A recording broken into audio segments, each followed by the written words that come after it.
सभी विद्वान साथियों को नमस्कार। साथियों, जैसा कि आपको पता है कि Mahatma Gandhi English medium school जो है, Mahatma Gandhi government English medium school, उनमें पोस्ट जो है उनको फिल करने के लिए गवर्नमेंट के द्वारा, निदेशालय के द्वारा विज्ञप्ति निकाली जा चुकी है और जल्द ही आवेदन शुरू होने वाले हैं। आवेदन लगाने के बाद में एक एग्ज़ाम होगा। उस एग्ज़ाम को क्लियर करने के बाद में आपको अकॉर्डिंग टू द स्कोर जो है वो पोस्टिंग, वरीयता के अनुसार पोस्टिंग दी जाएगी।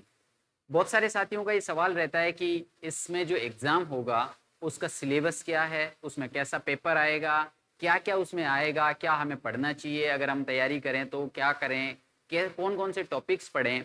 तो आज मैं आपके लिए पिछली बार का जो एग्ज़ाम पेपर था वो एग्जाम पेपर लेकर के आया हूं। उसका पूरा मैं सॉल्यूशन बताऊंगा। आपको ये आइडिया लग जाएगा कि उस एग्जाम में कौन से क्वेश्चंस आएंगे, कौन कौन से टॉपिक्स आएंगे और उनको कैसे सोल्व करना है। ठीक है, आई होप कि आपको इससे बहुत कुछ मदद मिलेगी ताकि आने वाले एग्जाम में जब आप बैठो तो आपको एक आइडिया रहे, आपको एक पता रहे कि आप किस प्रकार से उस पेपर को अटेम्प्ट करने जा रहे हैं। ठीक है, अब देखिए, महात्मा गांधी इंग्लिश मीडियम स्कूल है तो अगर आप दूसरे सब्जेक्ट के टीचर भी हैं तो वहां पे आपको इंग्लिश में हैंडल करना होगा, और अगर आप हिंदी और संस्कृत के टीचर भी हैं तो भी आपको एक डेकोरम इंग्लिश का चाहिए होगा। इसलिए जनरल इंग्लिश इनिशियल है, जनरल इंग्लिश जो है वो वहां लगने वाले सभी टीचर्स को आए, उनकी स्पोकन जो है वो हर टीचर जो इंग्लिश मीडियम स्कूल में लग रहा है उसकी स्पोकन अच्छी हो और उसको इंग्लिश आए, इसलिए एग्जाम और इसलिए ये जो क्रेडेंशियल्स जो है वो रखी जाती है गवर्नमेंट के द्वारा। ठीक है, तो मैं आपको बताना चाहूंगा कि आज के इस वीडियो में हम क्या करेंगे, हम पैटर्न देखेंगे, पेपर का पैटर्न क्या आएगा और कितने नंबर के क्वेश्चंस आएंगे, कितने क्वेश्चंस आएंगे, मिनिमम मार्क्स कितने हैं। वो पहले जो एग्जाम हुआ था 2022 में, जो एग्जाम हुआ था, सॉरी 2022 में नहीं 2023 में हुआ था शायद, अब मुझे एग्जैक्ट आइडिया नहीं है, आप देख लीजिएगा। जो भी इससे पहले मतलब एट प्रेजेंट जो है होने वाली है एग्जाम, उससे पहले जो एग्जाम हुआ था उसका पेपर में आपके सामने लेकर के आया हूं ताकि एक आपको जनरल आइडिया लग जाए। ठीक है, देखिए सबसे पहले मैं आपको बता देता हूं कि जो पैटर्न रहने वाला है वो ये रहेगा कि 30 नंबर का पेपर जो है वो हुआ था पिछली बार, और मिनिमम मार्क्स जो है पास होने के लिए वो 12 रखे गए थे कि 12 नंबर यदि जिसके नहीं आए तो वो तो फेल ही हो गया था। उसके बाद में वरीयता चालू हुई थी। ठीक है, 60 मिनट का टाइम दिया था इन्होंने और 60 क्वेश्चंस दिए थे, यानी एक क्वेश्चन की जो मार्किंग थी वो आधा नंबर थी। 60 क्वेश्चन 30 नंबर। मेरे हिसाब से आपको ये समझ में आ गया होगा, इसमें ज्यादा कोई समझाने वाली बात है नहीं। अभी देखिए सिलेबस क्या था। जनरल लैंग्वेज एफिशिएंसी मांगी थी, यानी 50 क्वेश्चन जो है वो प्रिंसिपल की पोस्ट के लिए मैं आपको बता रहा हूँ। प्रिंसिपल की जो पोस्ट थी उसके लिए 50 क्वेश्चन आए थे लैंग्वेज एफिशिएंसी से कि उसको इंग्लिश का ज्ञान होना चाहिए, और लीडरशिप से संबंधित आए थे, प्रशासन और नेतृत्व से संबंधित 5 क्वेश्चन आए थे, और डिपार्टमेंटल स्कीम्स जो होती है उनसे संबंधित 5 क्वेश्चन आए थे। ये था सिलेबस पिछले पेपर का, राइट। उसके बाद में और प्रिंसिपल के अलावा और जितनी भी पोस्ट थी, जैसे लेक्चरर हो गए, सेकंड ग्रेड हो गए, लेवल 2 लेवल 1, इनके लिए जो था वो था 50 क्वेश्चन। शायद आपको दिख नहीं रहा होगा, मैं इधर हो जाता हूँ। 50 क्वेश्चन जो थे वो आए थे एफिशिएंसी से, यानी भाषा संबंधी जो स्किल है उससे, लैंग्वेज स्किल से, और डिपार्टमेंटल स्कीम जो थी उससे रिलेटेड 10 क्वेश्चन उस पेपर में आए थे। तो आज हम वो पेपर पूरा कंप्लीट देखेंगे, 60 के 60 क्वेश्चन देखेंगे कि कैसे पेपर आया था और कितना उसका लेवल था, सारा सब कुछ आपको आइडिया लग जाएगा। एक चीज मैं आपको बताना चाहूंगा कि यदि आप भी एमजी की तैयारी कर रहे हैं और आप चाहते हैं कि थोड़ी बहुत इंग्लिश, जो जनरल इंग्लिश है वो आप तैयार करें और ये पेपर जो है उसका सिलेबस तैयार करें, तो हम लोगों ने एक कोर्स, द अचीवर्स चॉइस की जो टीम है उन्होंने एक कोर्स तैयार किया हुआ है जिसमें हम बहुत बेसिक से शुरू करके, जीरो से शुरू करके एडवांस लेवल तक की इंग्लिश के सेंटेंस जो है, इंग्लिश का ट्रांसलेशन जो है, इंग्लिश जो है, जनरल इंग्लिश हम तैयार करवाते हैं। जनरल से शुरू करते हैं बिल्कुल, और बहुत बढ़िया लेवल तक की इंग्लिश जो हम तैयार करवाते हैं। उसमें ये सारा सिलेबस जो है वो आ जाएगा। दूसरा ये कि उसमें हम स्पोकन की प्रैक्टिस भी करवाते हैं ताकि जब आप इंग्लिश मीडियम में जाओ तो आप यहां से तैयार होके जाओगे और स्पोकन में आपको काफी हद तक काफी चीजें जो है वो ठीक ठीक समझ में आ जाएगी। इसके लिए आप यूट्यूब चैनल जो है दी अचीवर्स चॉइस का, उस पर भी विजिट कर सकते हैं। डे 1 21 दिन की ये पूरी क्लासें हैं, डे 1 और डे 2 ये आपको यूट्यूब पे भी मिल जाएगी, उसको देखिए। यदि आपको लगता है कि आपको समझ में आ रहा है, हमने अच्छे से इस चीज को समझा पा रहे हैं, आप लोगों तक पहुंचा पा रहे हैं, और आपको लगता है, तो फिर आप दी अचीवर्स चॉइस की एंड्रॉइड एप्लीकेशन जो कि प्ले स्टोर पे मिल जाएगी, वो डाउनलोड कर लीजिए, उस पर रजिस्टर कर लीजिए और वहां आपको ये कोर्स मिल जाएगा। साथ ही मैं आपको बता दूं कि हमारी बुक भी है, इसी पैटर्न की पूरी बुक, जनरल इंग्लिश की पूरी बुक, जो कक्षा 6 से लेके 12 तक के बच्चे और कंपटीशन तक के बच्चों को, कंपटीशन के जो कैंडिडेट्स है उन तक को इंग्लिश में बहुत बढ़िया से हेल्प करती है। बहुत अच्छे से जीरो से उठा करके हम इंग्लिश सिखाते हैं। हमारी बुक भी है, वहीं एप्लीकेशन से आप वो बुक भी ऑर्डर कर सकते हैं, घर बैठे आपकी कॉपी पहुंच जाएगी। और अगर आप चाहते हैं कि पीडीएफ पे आप पढ़ें, मंगवाएं नहीं, तो पीडीएफ भी वहां आपको सब कुछ अवेलेबल, वहां सब कुछ अवेलेबल है, आप टेंशन मत लीजिए, वहां सब इंग्लिश का सारा सॉल्यूशन उधर आपको मिल जाएगा। और एमजीसी की जो एग्जाम होगी उससे रिलेटेड तो बहुत अच्छा खासा मैटर आपको मिल जाएगा। तो आप चाहें तो यूट्यूब के जो वीडियोज है उनको एक बार देख लीजिएगा, यदि आपको समझ में आ रहा है तो एप्लीकेशन विजिट कर लीजिएगा। ठीक है, बिना टाइम वेस्ट किए अपन शुरू करते हैं। ये ऑलरेडी स्लाइड आ चुकी है। देखिए, पहला क्वेश्चन जो था वो आया था पैराग्राफ, है ना, पैसेज आया था, उस पैसेज को पढ़ करके आपको क्वेश्चंस के आंसर देने थे, 5 क्वेश्चन। ठीक है, तो मैं आपको इसको सॉल्यूशन करवा देता हूं। आप देखिए, too much importance must not be attached to the wrong acts done by children.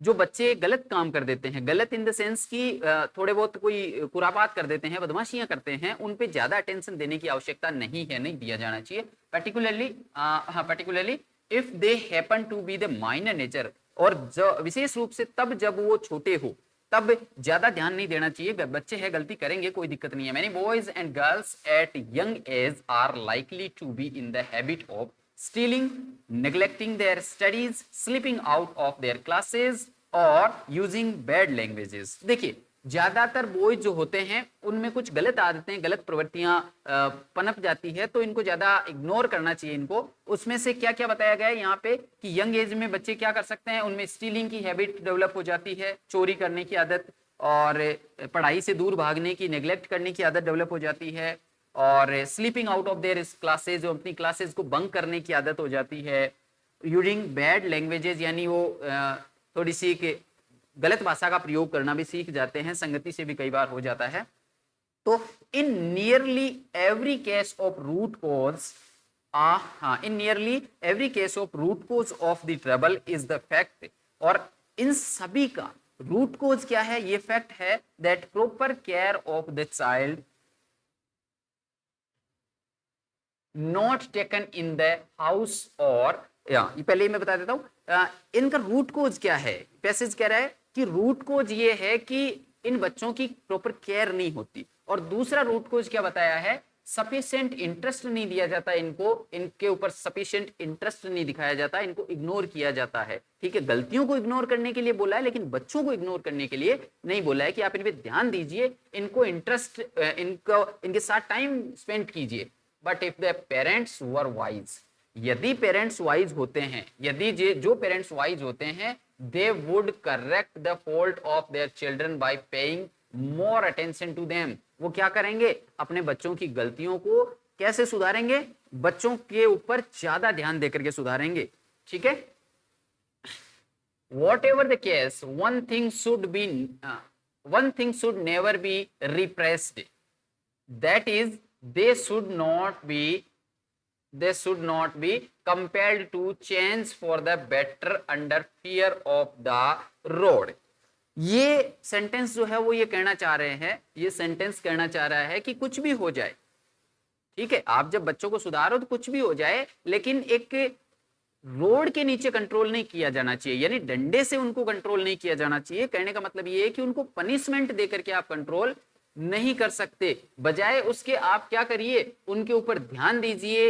इस चीज पे फोकस ज्यादा नहीं किया जाना चाहिए, इस चीज पे ध्यान ज्यादा नहीं दिया जाना चाहिए कि उनको मार पीट के सुधारा जाए, ये चीज नहीं होनी चाहिए। इस लाइन का पूरा मतलब ये है। Physical punishment does not improve, physical punishment जो होती है वो सुधारती नहीं है बच्चों को, उनको सुधारेगी नहीं।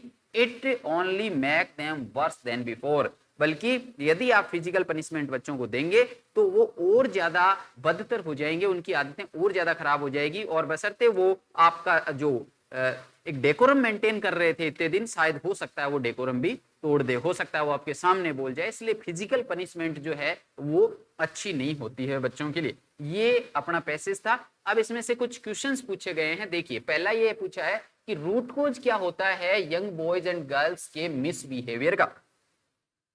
बॉयज एंड गर्ल्स जो होते हैं, यंग बॉयज एंड गर्ल्स, उनके मिसबिहेवियर का रूट कोज क्या होता है? रूट कोज हमने ये देखा था कि fact of the proper care of a child is not taken in the house और sufficient interest is not shown to them. इसका मतलब ये है कि प्रॉपर केयर नहीं होती और प्रॉपर इंटरेस्ट नहीं दिया जाता उन बच्चों को, इसलिए वो मिसबिहेव करने लग जाते हैं। पहला आंसर क्या था? Lot of care of the child is taken, बहुत सारी केयर की जाती है, तो ये तो बात ही नहीं हुई, ये तो बात हो ही नहीं सकती इस क्वेश्चन के लिए। तो they are not spoiled kids, वो स्पॉइल्ड किड्स नहीं है, इसका भी कोई सेंस नहीं बन रहा। They are not pampered a lot, ये भी इसका भी कोई सेंस नहीं बन रहा। कुल मिला के हमारा जो पैसेज जो था उसमें से हमें ये चीज मिली है कि उन बच्चों को प्रॉपर केयर और अटेंशन नहीं दी जाती है, इसलिए वो मिसबिहेव करने लग जाते हैं। आगे देखिए, the second question is what is the duty of A wise parent. एक वाइज पेरेंट जो होता है उसकी ड्यूटी क्या होती है?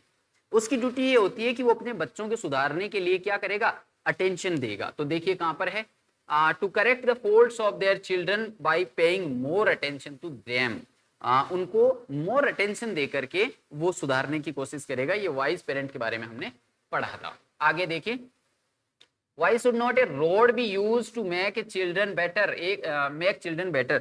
बच्चों को सुधारने के लिए रोड का यूज क्यों नहीं किया जाना चाहिए? क्यों? हमने पैसेज में पढ़ा था कि यदि आप रोड का यूज करोगे तो बच्चों को सुधारेगा नहीं, बल्कि वो रोड जो है वो और ज्यादा इनको बिगाड़ देगी। तो आप ऑप्शन देखिए, ये रहा, because physical punishment does not improve them, क्योंकि फिजिकल पनिशमेंट जो है वो इनको इम्प्रूव नहीं करेगी।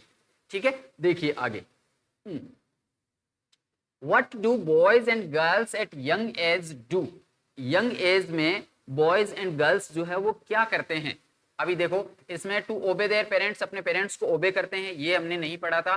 देखते हैं आगे, बी वाला ऑप्शन जो है, to be in the habit of stealing, चोरी की आदत हो जाती है उनमें। नेग्लेक्टिंग देयर स्टडीज, ये आदत हो जाती है नेग्लेक्ट करने की स्टडीज को। Sleeping out of their classes, classes से भाग जाने की या क्लासेस मिस करने की। यूजिंग बैड लैंग्वेजेस, ये सारी आदत हो जाती है। तो यही अपना आंसर करेक्ट है। ठीक है, आगे देखिए, what is the synonym of the word compelled to? Compelled to का सिनोनिम, सिनोनिम बोलते हैं पर्यायवाची शब्द को। सिनोनिम, कंपेल्ड टू का मतलब होता है किसी को मजबूर करना, है ना, किसी को मजबूर करना। तो अब हम देखेंगे कि मजबूर करने का अर्थ, लव का मजबूर नहीं होता, हाइड का छुपना होता है, फाइट का लड़ना होता है, फोर्स का मजबूर होता है।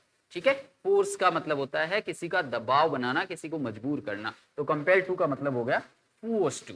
ठीक है, Columbus America had discovered, discovered, was discovered, had been discovered. देखिए कोलंबस ने, इसका हिंदी मीनिंग आप देखेंगे तो ये था कि कोलंबस ने अमेरिका को डिस्कवर किया था। ठीक है, तो इस पैटर्न में जब अपन बात करते हैं पास्ट की तो V2 का प्रयोग करते हैं। हमने पूरे कोर्स में ये बात बहुत अच्छे से समझाई हुई है, V2 का प्रयोग होगा डिस्कवर्ड। ठीक है, आगे देखिए, children online for more than a year now, four का यूज हुआ है, फोर प्लस टाइम का यूज हुआ है। तो सिंस, फोर और टाइम का यूज जो होता है उसके साथ में हम क्या यूज करते हैं? Has, have been, V1 ING का प्रयोग करते हैं। अब देखिए यहाँ पे क्या है, प्रेजेंट की बात हो रही है तो ये हो जाएगा चिल्ड्रन, क्योंकि बहुवचन है इसलिए हैव बीन स्टडिंग हो जाएगा। ठीक है, children have been studying for online for more than a year now, यानी अब तक बच्चे जो है वो 1 साल से ऑनलाइन पढ़ रहे हैं। चलिए आगे देखिए, माई फादर ऑलवेज बाय बस। देखो ऑलवेज वर्ड आया है, ऑलवेज वर्ड आया तो ये रूटीन का काम बता रहा है, यानी ये रोजाना काम होता है। यदि अपन इसमें हिंदी में बात करें तो इसका क्या होगा? मेरे पिता रोजाना बस से ट्रेवल करते हैं। ट्रेवल ही भरना है सब में, तो बस से ट्रेवल करते हैं। ता है ती है वाला पैटर्न जो होता है उसमें हमने कोर्स में बात करी है कि यहाँ पे एक वचन कर्ता के साथ में V1 प्लस S या ES लगाया जाता है, तो ट्रेवल्स जो है इसका सटीक आंसर हो जाएगा। आगे देखिए, Gulliver's travels, Gulliver's travels a famous book. अब यहाँ पे देखो आपको ट्रेवल्स दिख रहा है, यहाँ आप सोचोगे कि ये प्लूरल सब्जेक्ट होगा और प्लूरल सब्जेक्ट के साथ में आर लगाया जाएगा, लेकिन ये गलत हो जाएगा क्वेश्चन, क्योंकि गुलिवर्स ट्रेवल्स जो है वो एक बुक का नाम है। जोनाथन स्विफ्ट की एक बुक है गुलिवर्स ट्रेवल्स, उसके बारे में यहाँ बात हो रही है। तो बुक जो है वो सिंगल यूनिट है, तो सिंगल यूनिट है इसलिए यहाँ पे आएगा इज। ठीक है, तो इसका आंसर होगा ए। राइट, आगे देखिए, यहाँ देखिए, the patient before the doctor came. दो एक्शन चल रहे हैं, एक तो है डॉक्टर कैम, डॉक्टर आने का, और दूसरा है पेशेंट के मरने का, जिसमें पहला एक्शन क्या हो रहा है, पेशेंट मर गया था डॉक्टर के आने से पहले, ठीक है, यानी पेशेंट डॉक्टर के आने से पहले मर चुका था, तो यहां पे मर चुका था के लिए आएगा हैड डाइड। इसमें क्या होता है, दो एक्शन होते हैं और एक के दोनों ही पास्ट के एक्शन होते हैं, और एक के पहले होता है एक बाद में होता है, तो जो पहले होता है उसके लिए हम हैड डाइड यानी हैड V3 का प्रयोग करते हैं और दूसरे वाले के लिए V2 का प्रयोग करते हैं। तो यहाँ पे देखिए V2 का प्रयोग हुआ है, तो यहाँ जो है वो हैड V3 का प्रयोग होगा, तो ये हो गया हैड डाइड, राइट। आगे देखिए, ए बार्किंग डॉग, एक भौंकने वाला कुत्ता, नॉट बाइट, कभी काटता नहीं है। ये एक लोकोक्ति है, काटता नहीं है, तो हम क्या करेंगे, ता है ती है वाले सेंटेंस से बनाएंगे, और उस पैटर्न में हम देखते हैं कि यदि सिंगुलर सब्जेक्ट हो तो हम डज का प्रयोग करते हैं। चलिए आगे देखो, वर्क हार्ड लेस्ट यू, यहां हम आपको मॉडल बढ़ना है, work hard lest you fail, lest के साथ में हमेशा क्या आता है, शुड आता है, तो यहां आ जाएगा शुड, कहां पर है, ये रहा, okay.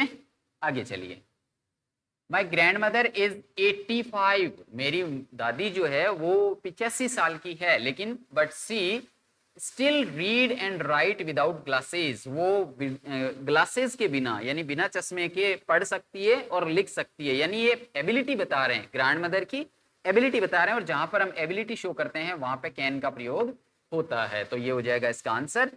You help me with the house work please, क्या आप मेरी मदद करेंगे मेरे घर के काम में। यहाँ पे क्या हो रहा है, यहाँ पे पोलाइट रिक्वेस्ट की जा रही है कि प्लीज आप मेरी मदद करेंगे, तो पोलाइट रिक्वेस्ट के लिए हम क्या यूज करते हैं, कुड का यूज करते हैं। कैन का एबिलिटी के लिए होता है, शुड का सजेशन के लिए होता है, माइट का जो है वो प्रोवेशन के लिए होता है, प्रोबेबिलिटी के लिए होता है माइट का यूज, ठीक है।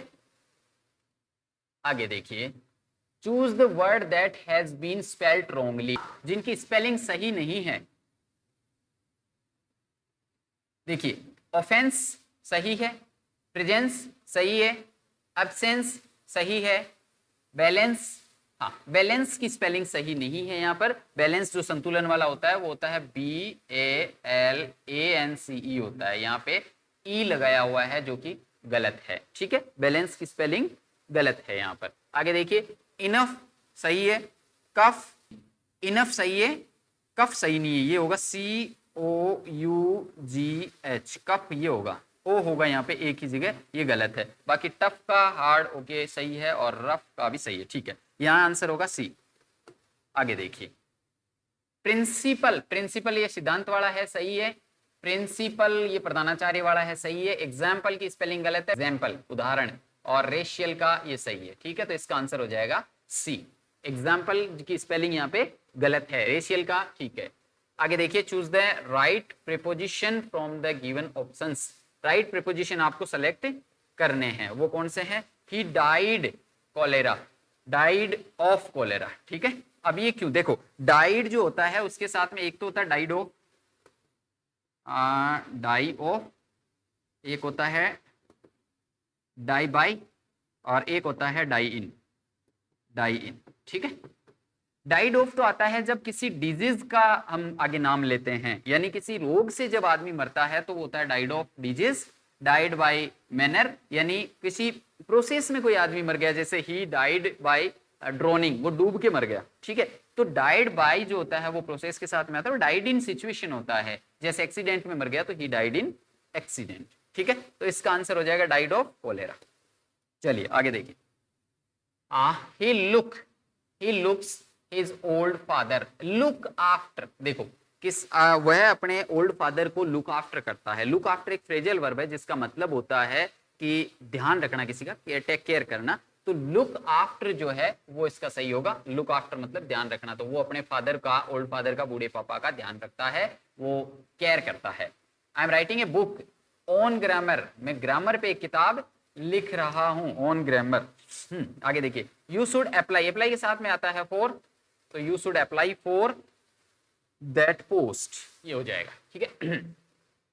आगे देखिए, वॉइस चेंज करनी है हमें, सेंटेंस हमारे पास में है, someone has made a hole in the fence, has plus V3, ये ध्यान दीजिए, हैज प्लस V3 जब आता है तो हम क्या कर देते हैं, has have been plus V3 कर देते हैं। तो ढूंढिए हैज हैव बीन V3 कहां पर है, हैड बीन आ गया, ये गलत हो गया, हैज बीन आ गया, हैज बीन V3 ये सही हो सकता है। आगे देखो, द फेंस हैड बीन ये गलत हो गया, और होल्ड ये तो बिल्कुल ही गलत हो गया, तो आंसर हो गया 2। देखिए एक बात मैं आपको बता देता हूं, यदि आप किसी भी कंपटीशन की तैयारी कर रहे हैं, यदि आप कोई भी पेपर अटेंड कर रहे हैं, किसी भी पेपर में जब आप अटेंड कर रहे हैं, 4 ऑप्शन 5 ऑप्शन हमारे सामने होते हैं, और उन 4-5 ऑप्शंस में से हमें पता होता है कि एक आंसर सही है, लेकिन ध्यान रखिएगा जितना हमें ये पता होता है, जितना हमें ये पता होता है कि जो सही है, जितना हमें सही का पता होता है, उतना ही जरूरी है कि हमें ये पता हो कि कौन सा गलत है। उसको एलिमिनेशन बोलते हैं, यानी हमें पता लगे कि तीनों गलत है तो इसका मतलब चौथा अपने आप सही हो गया। तो जितना हमें पता होता है कि कौन सा सही है, उतना हमें यह भी पता होना चाहिए कि कौन सा सही नहीं है। People are discussing the issue, इसका यदि अपन बनाएंगे पैसिव तो हम क्या करेंगे, आर प्लस आईएनजी जो है is are am plus V1 I N G का प्रयोग जो होता है वो पैसिव में क्या हो जाता है, is are am being V3 हो जाता है। तो ढूंढिए, वॉज गलत हो गया, वॉज आ गया, वॉज तो वैसे ही गलत हो गया। The issue is discussed, being नहीं आया, ये भी गलत हो गया। The issue is being discussed, ये बिल्कुल सही है। इश्यू आर डिस्कसिंग, ये तो बिल्कुल गलत है। तो देखिए एलिमिनेशन से हमने इसका भी आंसर निकाल लिया है।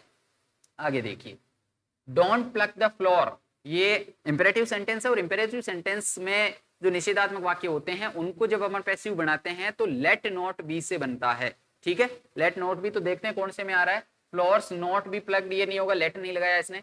Late the floors be plugged, not नहीं लगाया। The floor don't plug, don't तो आएगा ही नहीं, तो let the floor let not be, ये सही हो जाएगा। ठीक है, इसमें चौथा क्वेश्चन, चौथा ऑप्शन जो है वो सही है। आगे देखिए, आई नो हिम, मैं उसे जानता हूं। देखिए यहां हमारे साथ में एक ट्रिक खेली गई थी कि नो को दे दे, ताकि क्योंकि हम पढ़ते आए कि पैसिव में बाई आता है, इंग्लिश के तो कैंडिडेट को सब पता होता है, लेकिन क्योंकि दूसरे सब्जेक्ट्स के होते हैं उनको इतना ज्यादा डेप्थ नॉलेज होता नहीं है, तो बाई देख करके हो सकता है ये कर दें, हो सकता है ये कर दें, लेकिन नो जो है वो अपने साथ में नोन के साथ में 2 लगेगा, बाई नहीं लगेगा। तो देखो बाई गलत हो गया, ये बाई गलत हो गया, ये 2 है, ये 2 है, तो ये 2 सही हो सकते हैं। अब देखो आई नो हिम, यहां फर्स्ट V1 का प्रयोग हुआ है, V1 का जब पैसिव बनाते हैं तो इज आर एम का प्रयोग करते हैं। ठीक है, इज आर एम यहाँ पे कौन से में आया, यहाँ वॉज आ गया, ये भी गलत हो गया, तो ये चौथा क्वेश्चन, चौथा ऑप्शन जो है वो राइट हो गया। आगे देखिए, द टीचर सेड, टीचर ने कहा the earth moves round the sun, इसका हमें डायरेक्ट इनडायरेक्ट स्पीच यानी इनडायरेक्ट स्पीच जो है वो बनाना है। ये टीचर ने कहा, और यहाँ जो देखिए यहाँ जो स्टेटमेंट है वो यूनिवर्सल ट्रूथ है, तो हम इसको ऐसा का ऐसा ही उतार देंगे। तो मूव्स का मूड कर दिया, ये गलत हो गया, मूड कर दिया, ये भी गलत हो गया, ये दोनों हमारे सही आंसर हो सकते हैं। अब देखिए सैड जो है वो उसके बाद में इन दोनों को जब अपन जोड़ते हैं तो बीच में क्या लगता है, दैट लगता है, जबकि इसने सीधा लिख दिया द अर्थ, यहाँ पे दैट नहीं लगाया, इसने दैट लगाया है, तो ये सी ऑप्शन जो है वो बिल्कुल सही होगा। आगे देखिए, He said to me, do you know him? उसने मुझे पूछा क्या तुम उसे जानते हो, उसने मुझसे पूछा। तो देखिए जब आगे इंटेरोगेशन हो, है ना, तो जो said to होता है वो asked में चेंज हो जाता है। कौन से में चेंज हुआ, इसमें नहीं हुआ, ये गलत है। asked इसमें नहीं हुआ, ये गलत है। 2 ऑप्शन हमारे पास में बच गए, 2 ऑप्शन बच गए। अब देखिए जब यहाँ इंटेरोगेशन हो और यहाँ आस्क्ड में चेंज हो रहा तो बीच में इफ लगता है। अब बताइए कौन से में लगा हुआ है, आस्क मी इफ, इसमें लगा है, तो ये गलत हो गया। ठीक है, तो answer C is the right answer of this question.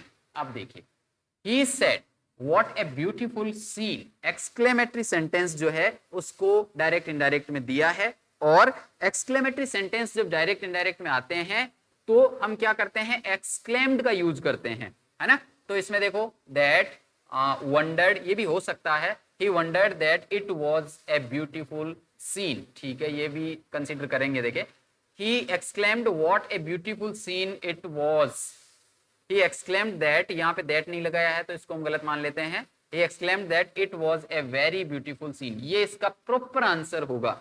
ठीक है, ये चौथे वाला इसका प्रॉपर आंसर होगा। उसने एक्सक्लेम्ड किया कि बहुत बढ़िया सीन था। ये लीजिए, I said he has furnished his duties, इसका क्या होगा, आई सेड का आई सेड रहेगा, आई टोल्ड हो गया ये नहीं होगा, और आई टोल्ड हो गया ये नहीं होगा, ठीक है। I said that he, has का जो है वो हो जाता है हेड, ओके। तो हेड का हैज का इसमें हैज ही रहा है और इसमें हेड हो गया, ये देखिए ये आंसर सही है और ये गलत हो गया। तो एलिमिनेशन की मदद से हम कितने अच्छे से क्वेश्चंस के आंसर जो है वो कर पा रहे हैं। हालांकि मुझे पता है कि अगर आप दूसरे सब्जेक्ट से हैं तो हो सकता है कि इनमें थोड़ी सी दिक्कत आ रही हो आपको समझने में। इंग्लिश के बंदे जो है उनको तो सब पता है कि कैसे रूल्स लागू होते हैं, कैसे एलिमिनेशन इनका किया जा रहा है। अगर आपको नहीं समझ में आ रहा तो मैं आपको बताऊं कि पहले बेसिक इंग्लिश जो है उसको क्लियर करिए आप, और बेसिक इंग्लिश क्लियर करने के बाद में ये जब चीजें आपके सामने आएगी तो बहुत अच्छे से समझ में आ जाएगा। इसका रूल क्या होता है, हैज को अपन हेड में चेंज करते हैं, क्योंकि यहाँ सैड आया इसलिए इसको पास्ट में ले जाएंगे तो हैज का हेड हो जाएगा, ठीक है। तो हैज का हेड यहाँ हुआ है और हैज का हेड यहाँ हुआ है, यहाँ हुआ है। मैं थोड़ा सा और डिटेल में बता देता हूं। अब देखिए आई सेड दैट, दैट लग गया, यहां सब में लग रहा है, ठीक है। यहां टोल्ड हो गया। अब टोल्ड किस सिचुएशन में होता है, जब आपको ऑब्जेक्ट भी दिया हो तो टोल्ड होता है, अदरवाइज वो सेड ही रहता है। तो यहां टोल्ड कर दिया इन्होंने, यहां टोल्ड कर दिया, तो ये गलत हो गया, ये गलत हो गया, और ये हैज रह गया इसलिए गलत हो गया। तो पहले वाला जो है वो सही हो गया। आगे देखिए, choose the correct antonym of the words from the options given below. Correct antonym जो है वो हमें सेलेक्ट करना है। सिंपैथी, सिंपैथी का मतलब होता है किसी के प्रति सहानुभूति रखना, ठीक है। सिंपैथी का मतलब होता है सहानुभूति। देखिए एनिमिटी, शत्रुता, ये भी एंटोनिम हो सकता है इसका। क्रूएलिटी, निर्दयता। अच्छा ये क्वेश्चन डिलीट कर दिया था इन्होंने, ठीक है। इसका बोनस जो है वो दिया था, इसका बोनस दे दिया था। एनिमिटी का मतलब होता है शत्रुता, ये होता है निर्दयता। एपैथी का मतलब भी यही होता है, इसका एंटोनिम होता है। एपैथी का मतलब निर्दयता, मतलब किसी के प्रति कोई अच्छी भावनाएं नहीं रखना। अबोरेंस का मतलब होता है हेटेड। तो ये सारे के सारे जो है वो इसके आंसर हो रहे थे, इसलिए इस क्वेश्चन का बोनस नंबर दिया गया था। आगे देखिए, डिलीट। डिलीट का जो एंटोनिम होता है, डिलीट का मतलब होता है किसी चीज को निकाल के फेंक देना, जैसे आप फोटो डिलीट कर देते हो उस प्रकार। तो डिलीट का एंटोनिम जो होगा वो होगा इंसर्ट। इंसर्ट का मतलब किसी चीज को डालना, ठीक है। ये हो गया इसका। आगे देखिए, ऑब्सोलीट। ऑब्सोलीट का मतलब होता है पुराना, जो अब प्रचलन में नहीं है, उसको बोलते हैं ऑब्सोलीट। तो इसका एंटोनिम जो होगा वो क्या होगा, कंडक्टिव का मतलब होता है जिसमें प्रवाह होता है। रेयर का मतलब होता है दुर्लभ। यूजलेस का मतलब होता है जिसका उपयोग नहीं हो रहा। और रिसेंट का मतलब होता है नया। रिसेंट यानी अपन कहते हैं ना कि रिसेंटली ये हुआ, रिसेंट का मतलब अभी अभी, हाल ही में जिसको बोलते हैं। तो ये इसका आंसर हो जाएगा। आगे देखिए, अब क्या करना है अपने को, सिनोनिम ढूंढने हैं, यानी पर्यायवाची शब्द ढूंढने हैं। लीथल, लीथल का मतलब होता है घातक। लीथल का मतलब घातक होता है। तो अनलॉफुल, जो लॉफुल नहीं हो। फेटल, इसका आंसर होगा फेटल। फेटल का मतलब होता है घातक। स्मूथ का मतलब चिकना होता है। अनकाइंड का मतलब होता है जो काइंड नहीं हो। अबंडेंट का मतलब होता है प्रचुर मात्रा में। अबंडेंट, इसका सही जो होता है वो ये होता है एम्पल। एम्पल का मतलब भी होता है प्रचुर मात्रा में। डीके जो होता है वो कम होना होता है। फियरफुल का मतलब होता है भयानक। मीगर का मतलब होता है कम। नॉस्टैल्जिक, नॉस्टैल्जिक बोलते हैं जब अपन किसी पुरानी यादों को याद करते हैं, पुराने चीजों को याद करते हैं। नॉस्टैल्जिक होना, याद करना। तो इसका जो हो सिनोनिम जो क्या होगा, सूदिंग का मतलब होता है आराम देने वाला, ये नहीं होगा। डिसीज का मतलब होता है दुखी, दर्द, रोग से ग्रस्त। होमसिक, होमसिक का मतलब घर की याद आना, ठीक है। घर की याद सताती है या उसका जो तनाव रहता है उसको बोलते हैं। तो इसका जो प्रॉपर सिनोनिम जो होगा वो होगा, इनोसेंट का तो मासूम खैर होता ही है। आगे देखिए, one word for the expression. One word, someone who eats a lot. अब वन वर्ड आया है तो जो ज्यादा खाता है उसके लिए एक वर्ड कौन सा यूज होता है ये पूछा गया है। ग्रीडी का मतलब होता है लालची, तो इसमें खाने वाली कोई बात ही नहीं है। फूडी का मतलब वैसे खाने का शौकीन होता है। फूडी का मतलब होता है जिसको खाने पीने का बहुत ज्यादा शौक हो, पर वो ज्यादा खाई ये जरूरी नहीं है, इसलिए ये हमारा आंसर नहीं होगा। ग्लूटन का मतलब होता है पेटू। पेटू का मतलब जो बहुत ज्यादा खाता हो ना, बार बार खाने ही खाने में रहता हो, उसको बोलते हैं ग्लूटन। और रेगुलर डिनर का तो इसका कोई सेंस ही नहीं है। क्या person who does not believe in the existence of God. ऐसा आदमी जो कि गॉड के एग्जिस्टेंस में बिलीव नहीं करता है, यानी जिसको अपन हिंदी में नास्तिक बोलते हैं। तो नास्तिक जो होता है एथीस्ट, ठीक है। थीस्ट का मतलब आस्तिक होता है। फेनेटिक का मतलब होता है कट्टर। इनएक्टिव का मतलब होता है जो एक्टिव नहीं हो। The act of producing beautiful handwriting using A brush and brush और ए स्पेशल पेन, एक ब्रश और स्पेशल पेन के द्वारा अच्छे लिखने की जो कला होती है उसको बोलते हैं कैलीग्राफी। ठीक है, आगे देखिए, select the most appropriate meaning of given below idioms. ठीक है, इडियम का हमें अर्थ बताना है। Leave someone in A lurch, leave in A lurch का मतलब होता है किसी को परेशानी में ही छोड़ के चले जाना। ठीक है, तो इसमें देखो कौन सा हो रहा है, come to the compromise with someone, नहीं कंप्रोमाइज नहीं होता, मैरी का तो मतलब होता ही नहीं है। To put someone at ease, ease का मतलब सुख में, नहीं। Desert someone in the difficulties, परेशानियों में छोड़ के चले जाना, ये आंसर होगा इसका।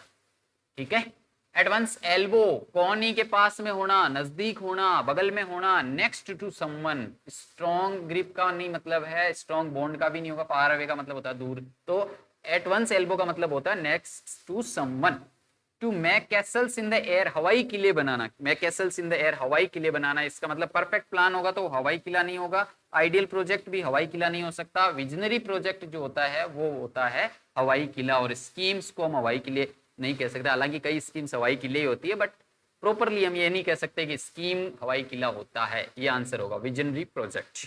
ठीक है, आगे देखिए, fill in the blanks with correct article और डिटरमाइनर। अच्छा, आर्टिकल भरना है हमें, देयर इजंट, नेगेटिव सेंटेंस है, नेगेटिव के साथ में हमें जो डिटरमाइनर भरना होता है वो भरना होता है एनी, इसमें मच सम और का कोई मतलब नहीं है, एनी इसमें आएगा नेगेटिव की वजह से। रेखा हैज ईटन, रेखा ने खा ली है, क्या खा ली है, chocolates in the box, box में जो चॉकलेट थी वो रेखा ने खा ली है, यानी सारी की सारी खा ली है। Rekha has eaten all the chocolates in the box, इसमें मोर नहीं आएगा क्योंकि दे लगा हुआ है, मैनी, मोर का तो कोई सेंस ही नहीं है, मैनी भी नहीं आएगा क्योंकि यहाँ दे का यूज हुआ है, सम भी नहीं आएगा। ठीक है, ऑल ही इसका करेक्ट आंसर है। ठीक है, the police spoke separately to suspect.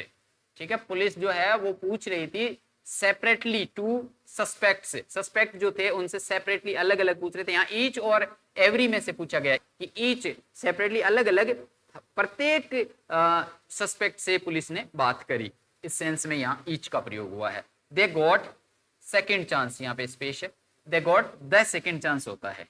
ठीक है, they got the second chance. Okay, Patna is ancient city. देखिए ए एन दी में से जब अपन ए और एन में से भरते हैं और आगे वाला जो वर्ड है उसका प्रोनाउंसिएशन वॉल से शुरू हो रहा होता है तो हम एन का यूज करते हैं, एन, एंशिएंट सिटी।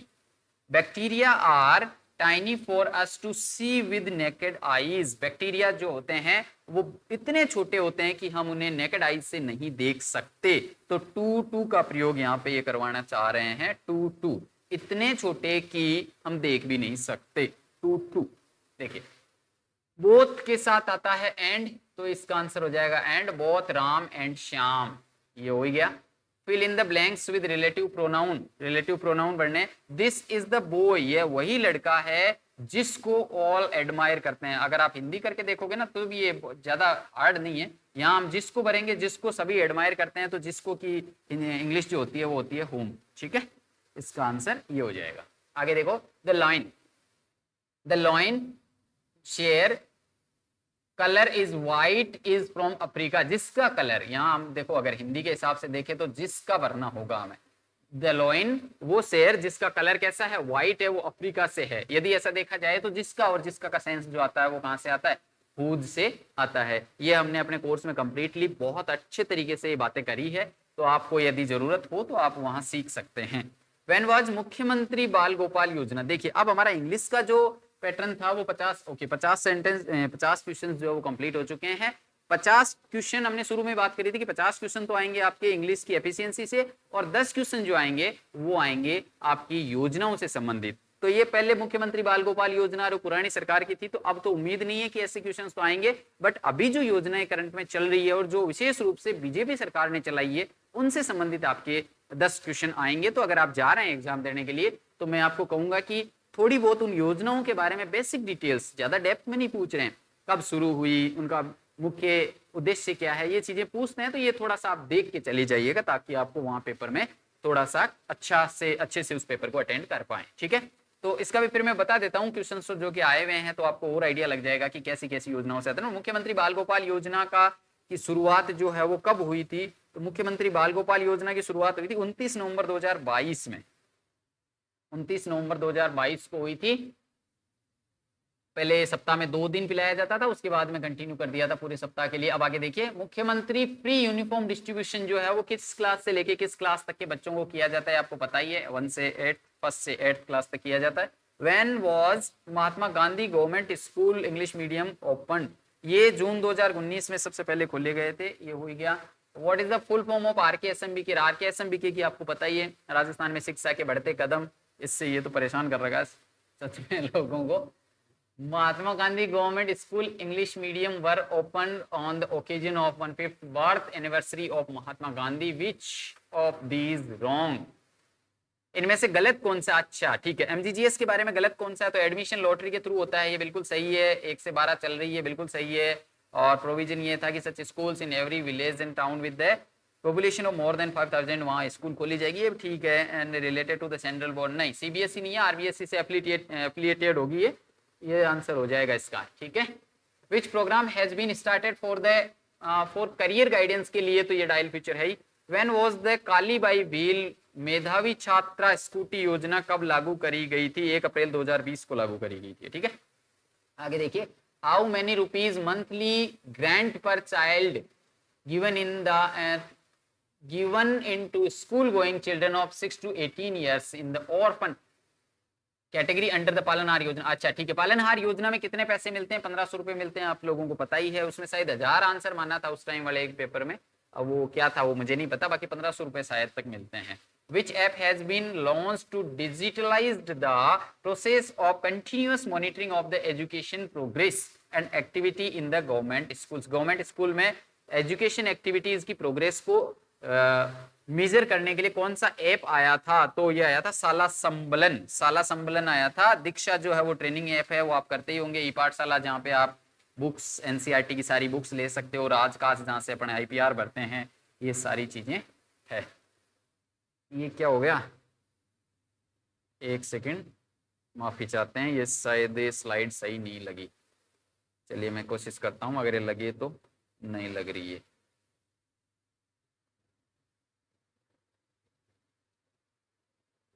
हाँ ठीक है, अब हो जाएगी।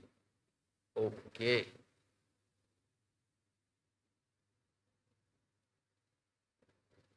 ठीक है, आप इतने में देख लीजिएगा इसको। ओके हाँ, what is the theme of first Saturday of every month celebrated as No Bake Day? अच्छा, नो बेक डे जो मनाया जा रहा है उसके पहले मंथ की थीम क्या है वो पूछी थी। तो पहले मंथ की थीम आप सभी को पता ही है, नो राजस्थान है। इसकी पहले मंथ की थीम होती है नो राजस्थान, दूसरे की होती है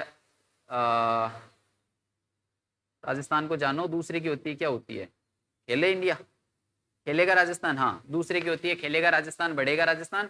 तीसरे की होती है मैं भी साइंटिस्ट, नहीं नहीं नहीं, पहले की होती है राजस्थान, दूसरे की होती है लैंग्वेज स्किल, तीसरे की होती है खेलेगा राजस्थान, बढ़ेगा राजस्थान, और चौथे की होती है आई एम ऑल्सो साइंटिस्ट, और पांचवें की होती है बाल सभा। ठीक है, ये थीम्स होते हैं, यानी यदि किसी मंथ में 5 शनिवार आ रहे हैं तो वो पांचों की अलग अलग थीम पे आपको काम करना होता है। आप खुद टीचर्स हैं, विद्वान साथी हैं मेरे, तो आप सभी को ये पता है क्या है।